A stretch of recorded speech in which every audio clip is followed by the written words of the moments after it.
The end of the year brought the usual holiday festivities, though around the Fraser house there was little to cheer.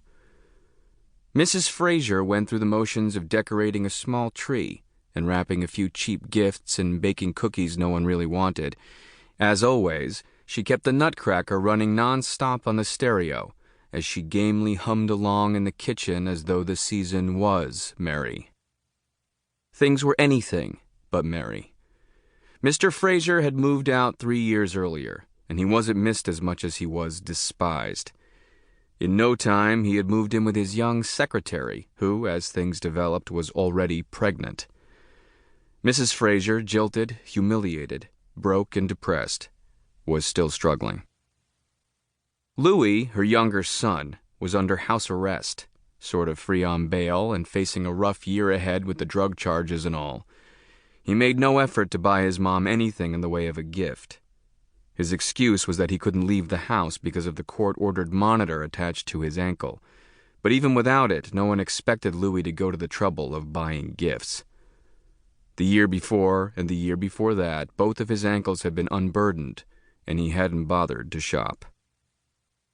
Mark, the older son, was home from the horrors of law school, and though even poorer than his brother, had managed to buy his mother some perfume. He was scheduled to graduate in May, sit for the bar exam in July, and begin working with a D.C. firm in September, which, as it so happened, was the same month Louis's trial was on the docket.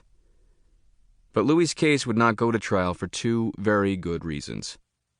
First, the undercover boys had caught him in the act of selling 10 bags of crack. There was even a video. And second, neither Louis nor his mother could afford a decent lawyer to handle the mess. Throughout the holidays, both Louis and Mrs. Fraser dropped hints that Mark should rush in and volunteer to defend his brother. Wouldn't it be easy to stall matters until later in the year when Mark was properly admitted to the bar? He was practically there anyway. And once he had his license, wouldn't it be a simple matter of finding one of those technicalities you read about to get the charges dismissed? This little fantasy of theirs had some rather large holes in it, but Mark refused to discuss it. When it became apparent that Louis planned to hog the sofa for at least 10 hours on New Year's Day and watch 7 straight bowl games, Mark made a quiet exit and went to a friend's house. Returning home that night while driving under the influence, he made the decision to flee. He would return to D.C. and kill some time puttering around the law firm where he would soon be employed. Classes didn't start for almost 2 weeks, but after 10 days of listening to Louis bitch and moan about his problems, not to mention the non-stop Nutcracker, Mark was fed up and looking forward to his last semester of law school. He set his alarm for 8 the following morning, and over coffee with his mom explained that he was needed back in D.C. "Sorry to leave a bit earlier than expected, Mom, and sorry to leave you here all alone with your bad boy, Mom, but I'm out of here.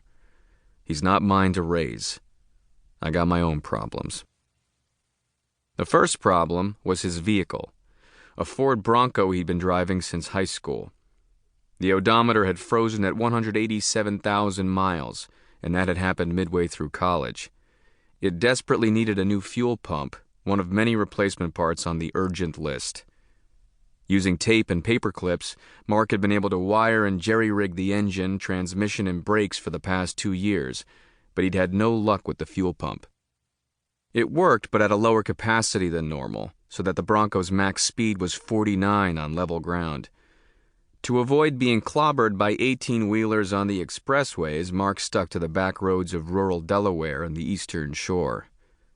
The 2-hour drive from Dover to central D.C. took twice as long. This gave him even more time to consider his other problems. Number 2 was his suffocating student debt. He'd finished college with $60,000 in loans and no job. His father, who seemed happily married at the time but was also in debt, had warned him against further studies. He'd said, "Hell, boy, 4 years of education and you're 60 grand in the hole. Quit before it gets any worse." But Mark thought taking any financial advice from his father was foolish, so he worked a couple of years here and there, bartending and delivering pizza, while he haggled with his lenders. Now, looking back, He wasn't sure where the idea of law school had originated, but he did remember overhearing a conversation between two frat brothers who were pondering weighty matters while drinking heavily.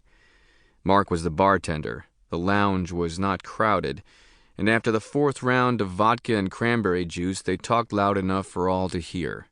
Among many interesting things they had said, Mark had always remembered two. The big D.C. law firms are hiring like crazy, and starting salaries are $150 a year. Not long after that, he bumped into a college friend who was a first-year student at the Foggy Bottom Law School in D.C., and the guy gushed on about his plans to blitz through his studies, finish in 2.5 years, and sign on with a big firm for a fat salary. The feds were throwing loans at students. Anybody could qualify, and, well, sure, he would graduate with a mountain of debt, but nothing he couldn't wipe out in 5 years. To keep listening to this audiobook, I've left you a link in the description so you can do it, at no cost thanks to Audible's 30-day free trial.